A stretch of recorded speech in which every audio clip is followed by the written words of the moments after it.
Hi everyone, Simon here with a review of the Alto Collection. The Alto Collection contains two games, Alto's Adventure and Alto's Odyssey, and they were originally released on mobile devices. They've now been upscaled and made absolutely beautiful and are available for PC, Xbox One, Nintendo Switch and PS4, and it's the PS4 version I bought and you see on your screens. The two games handle very, very similarly in their endless runner styles, but in the skateboarding setting, I guess, or snowboarding setting.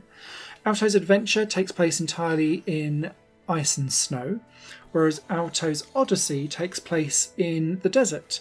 And they have completely different makeups of how the things look and feel, although having the same gorgeous and adorable and sumptuous graphics.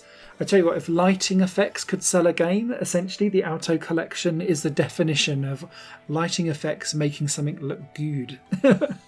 But the two games play identically, pretty much. They do have some little quirks to each other that will come out later on and I'll talk about in reviews, but they, in essence, are the same type of game. You're constantly moving to the right hand side of the screen, seeing how far you can get and how much gold you can collect before you stack it and it's game over, and you'll hit repeat and start again. The two games are very simplistic and they're definitely on the simpler side of the endless runner spectrum. So that means that it's very easy to pick up and play and you only need to learn one button, which harkens back to its mobile roots.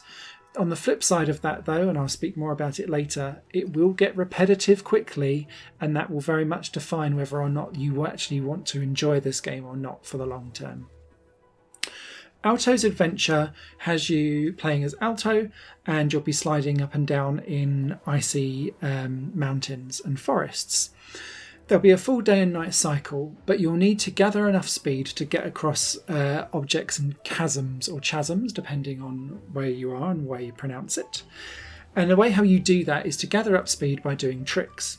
Now you'll do this by pressing and holding your button on your controller, and that will allow Alto to jump. But if you continue to hold it, he'll then start to rotate round 360 degrees. Now you can either let go and then try and land properly so that you perform that backflip and it all works nicely. You can do double or triple backflips and that's all good as well. Or you could do it so that you jump and then land effectively and that gives you a little speed boost to continue on. Those speed boosts are vital for either breaking through rocks and campfires if they're in your path and you want to do that, but they're most vital for when you're trying to get up momentum and there's been a signal that there's a jump coming very soon and you need to have enough speed to kind of leapfrog over it because some of them are big.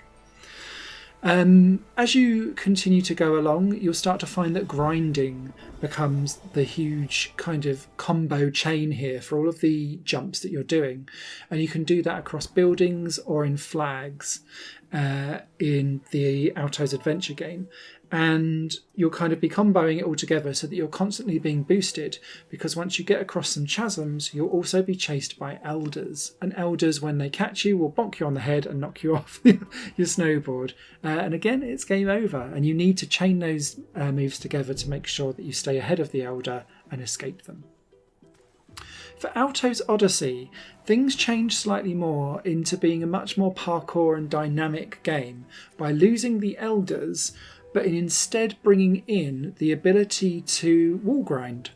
And so as you're going across the desert, you'll come across rock faces that have a certain face to them, and then you'll buy an unlockable upgrade which allows you to then wall grind. And that allows you to grind up a wall that you basically can use that as a combo meter between jumps, and you'll be jumping from wall to wall and things like that. And things feel much more rhythmic in Alto's Odyssey than it does in Alto's Adventure. Every time that you play the game, it's randomly generated what you'll get, but you'll have different levels that contain 3 goals that you need to pass in order to proceed. Initially, they'll be very straightforward, like collect a llama, or collect 10 gold, or do 2 backflips in one run.